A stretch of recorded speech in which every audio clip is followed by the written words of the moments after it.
Hello and welcome to Core Academy. My name is Shiba Khan और मैं आपको क्लास 9th का आज इकोनॉमिक्स का चैप्टर 1 एक्सप्लेन करने वाली हूँ। इस चैप्टर का नाम है the story of village Palanpur. It's basically एक स्टोरी। जब भी आपको फ्री टाइम मिलेगा आप इसे जरूर रीड करिएगा। बहुत ही इंटरेस्टिंग स्टोरी है।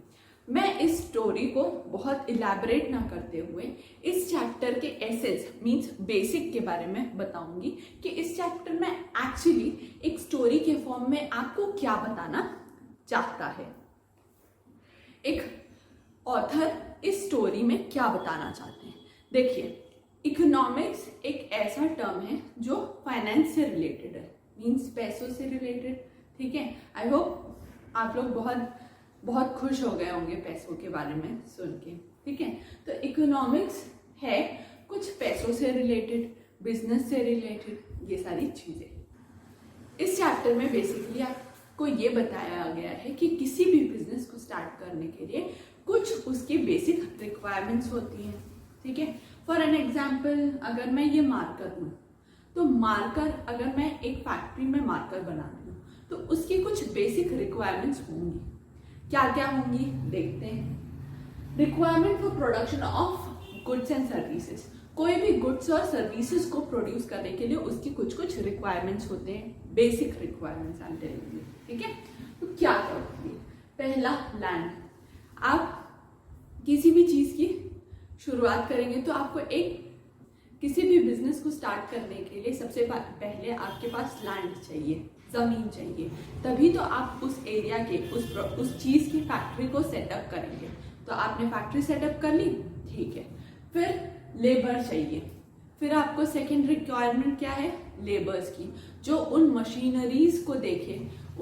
अगर मशीनरी नहीं है तो उन लोगों से उनको काम करना आना चाहिए। तो पहला क्या था, लैंड था। सेकेंड था लेबर। थर्ड है फिजिकल कैपिटल। फिजिकल कैपिटल क्या होती है, it is a variety of input required at every stage during production. Production के दौरान यूज होने वाली हर एक चीज को फिजिकल कैपिटल कहेंगे। फिजिकल कैपिटल दो टाइप के होते हैं।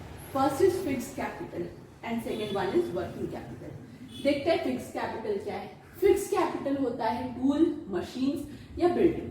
कोई भी टूल्स, मशीन्स या बिल्डिंग, कोई भी टूल मशीन जो प्रोडक्शन में मींस इसके अगर हम ये बना रहे हैं तो इसकी प्रोडक्शन में यूज हो। क्लियर है, can be use for many years, और उस मशीन्स को कई सालों तक भी यूज किया जा सकता है। फॉर एन एग्जाम्पल, आप 10 मार्कर की प्रोडक्शन को प्रोड्यूस करके क्या उस मशीनरी को बेच देंगे? नहीं, इट्स नॉट पॉसिबल ना। तो वो हमेशा के लिए, एक बार आपने इन्वेस्ट किया और वो हमेशा के लिए यूज होगा। ठीक है, एग्जाम्पल है machineries, lands etcetera. And second one is working capital. Working capital R the raw materials and money in hand which is used in production. Working capital R the raw materials, वो कुछ raw materials जैसे production में ये किसका बना हुआ है, ये मार्कर किसका बना हुआ है, प्लास्टिक बना है, फिर इसके अंदर रिफिल डली है ना, फिर उसमें नेप का यूज हुआ, फिर इन सारी चीजों का यूज होके बना है। तो रॉ मटेरियल्स कैसे लोगे, वर्किंग कैपिटल आती है, रॉ मटेरियल्स की जरूरत पड़ेगी ना। रॉ मटेरियल्स कैसे खरीदोगे, आप पैसे जब दोगे तभी तो रॉ मटेरियल्स खरीद पाओगे ना। ठीक है, तो वर्किंग कैपिटल आती है raw materials and money in the hand which is used in production. ये सारी चीज प्रोडक्शन में यूज होने वाली चीजों को हम वर्किंग कैपिटल कहेंगे। Next, fourth is human capital. Human capital क्या है देखते हैं। Human capital basically physical capital, labour और लैंड को किस तरह से यूज करें, ये सोच किस तरह से यूज करें, किस तरह से अपने आइडिया को अप्रोच करके इनका यूज करें, उसे कहते हैं हम ह्यूमन कैपिटल। और इन्हीं चारों फीचर्स को हम फैक्टर्स ऑफ प्रोडक्शन भी कहते हैं।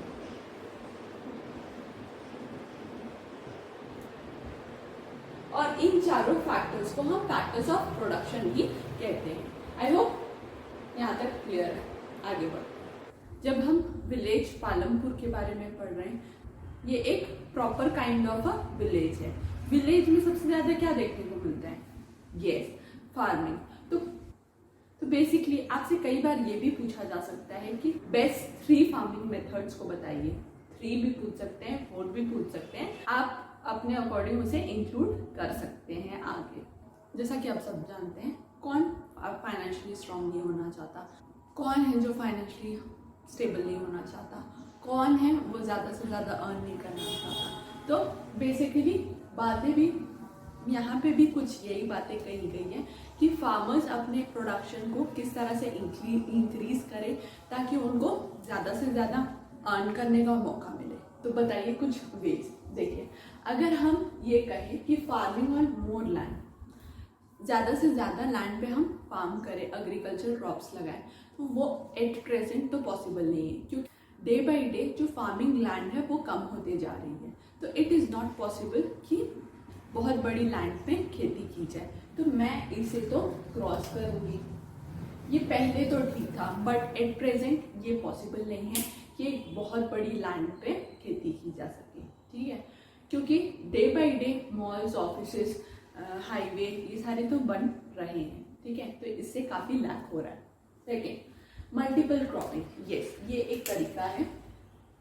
मल्टीपल क्रॉपिंग क्या है देखते हैं। Growing of 1 or more crops on a piece of land during a year। एक से ज़्यादा खेती करना एक साल में। ठीक है, उसे कहते हैं multiple cropping. For an example, rainy season में हम अगर ज्वार और बाजरे की खेती कर लें, फिर अक्टूबर और दिसंबर में तो ये फसल रहेगी नहीं, तो अक्टूबर और दिसंबर में पोटैटो या अदर वेजिटेबल्स की लगा लें। ठीक है, और विंटर सीजन में वीट की खेती कर ले, तो ये काफ़ी इफेक्टफुल रहेगा to earn for the farmers. ठीक है, यूजिंग मॉडर्न फार्मिंग मेथड्स, नए नए फार्मिंग मेथड्स का इंट्रोडक्शन करना या उनका यूज करना। It was started in 1960 during green revolution. 1960 में ग्रीन रेवोल्यूशन आया था, उसमें कुछ HYU सीड्स के बारे में बताया गया, which are known as high yielding variety of seeds. तो फार्मर्स को इन सीड्स के लिए एनकरेज करना जो कि उसका 2.5% ज़्यादा अच्छी फसल देते थे। कौन सी seed? HYU seeds. Is that clear? फिर initially it was started, basically ये रिवॉल्यूशन स्टार्ट किया गया था पंजाब और हरियाणा में इनिशियली, जहाँ पे प्रोड्यूस किया गया था वीट और राइस। कुछ एरिया में वीट और कुछ एरिया में राइस को प्रोड्यूस किया गया था।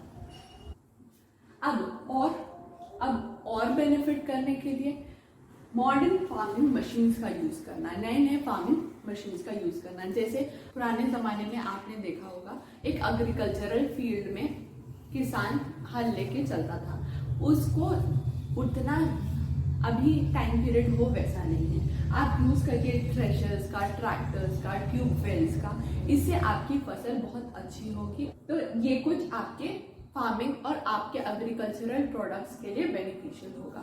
आई hope we are clear till here. आगे बढ़ते हैं। जैसे कि मैंने आपको ग्रीन रेवोल्यूशन के बेनिफिट्स बताए, इसके कुछ ड्रॉबैक्स भी थे। आइए देखते हैं उसके ड्रॉबैक्स क्या थे। सो सम ड्रॉबैक्स ऑफ ग्रीन रेवोल्यूशन। अभी हमने उसके बेनिफिट्स पढ़े, ग्रीन रेवोल्यूशन के बेनिफिट्स पढ़े, अब हम उसके कुछ ड्रॉबैक्स पढ़ेंगे। First point is HYV seeds, high yielding variety of seeds, need more water, pesticides and fertilizers। In seeds को बहुत ज़्यादा पेस्टिसाइड्स और फर्टिलाइजर्स की ज़रूरत होती थी। Second, increase use of fertilizers resulted in loss of soil fertility. जैसे जैसे फर्टिलिटी में पेस्टिसाइड्स और फर्टिलाइजर्स का यूज ज़्यादा होता गया, वैसे लैंड की जो फर्टिलिटी रेट है वो खत्म होती गई। ठीक है। Third, tubewell irrigation has reduce the water table below the ground.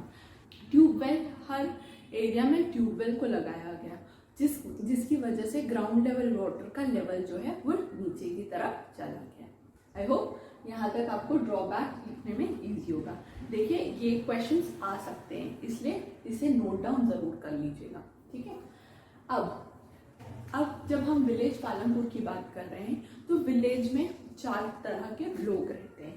पहला, लैंडलेस फार्मर्स या labours. Second, small farmers, medium farmers और लार्ज फार्मर्स। लार्ज फार्मर्स के पास बड़ी बड़ी ज़मीनें और कई ज़मीनें होती थी।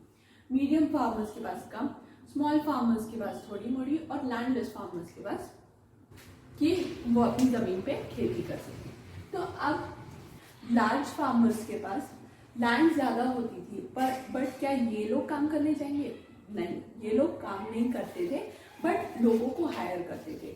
इसीलिए स्मॉल फार्मर्स जो थे वो बेसिकली इनके अंडर काम करना बेटर फील करते थे, क्योंकि उनकी कुछ इनकम हो जाती थी। किसकी?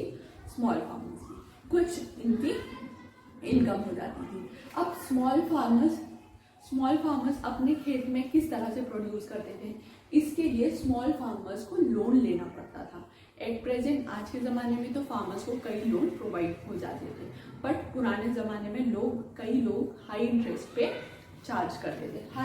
कई लोग मीन्स ये लार्ज फार्मर्स वाले जिनके पास बहुत पैसे होते थे, वो लोन के तौर पर हाई इंटरेस्ट में पैसे चलाते थे। Is that clear? I hope यहाँ तक क्लियर होगा। अब हम बढ़ते हैं non farming activities in rural area. देखिए, farming is done in every rural area, that is really basic thing, ठीक है। बट फार्मिंग के अलावा भी कुछ लोग इन सब चीज़ों में भी अपना इन्वॉल्वमेंट दिखाते थे, जैसे डेयरी प्रोडक्ट। जैसे एट प्रेजेंट आपके यहाँ जो भी दूध आता हो वो किसी न किसी विलेज से आता है, ठीक है, किसी न किसी विलेज से आता है। स्मॉल स्केल मैन्युफैक्चरर्स, जो पोटर होते हैं, जो हैंडीक्राफ्ट मेकर होते हैं, वो बेसिकली स्मॉल स्केल इंडस्ट्री से बिलोंग करते हैं, मीन्स स्मॉल स्केल मैन्युफैक्चरर्स होते हैं, ठीक है। शॉपकीपर्स, कई आपके एरिया में कई लोग जो गांव में रहते हैं, गांव में दुकानें भी रहती हैं, किराने की दुकान। तो किराने की दुकान वाला क्या करता है, वो सिटी एरिया में आके ज़रूरतों की सामान लेके जाके अपने शॉप में भरता है, ठीक है। एंड ट्रांसपोर्ट भी, रिक्शा वाला, बस वाला, ये सारे लोग यहीं पे अपने बिजनेस को एस्टैब्लिश करने की कोशिश करते हैं। तो इस तरह था the story of village Palampur. ये थी एक स्टोरी एक विलेज की, बेसिकली हर विलेज की यही कुछ बातें रहती हैं। आप इस चैप्टर को डेफिनेटली पढ़िएगा, और अगर आपको इस चैप्टर से कोई भी डाउट रहता है तो please let me know, I will be happy to help you. Till then, thank you.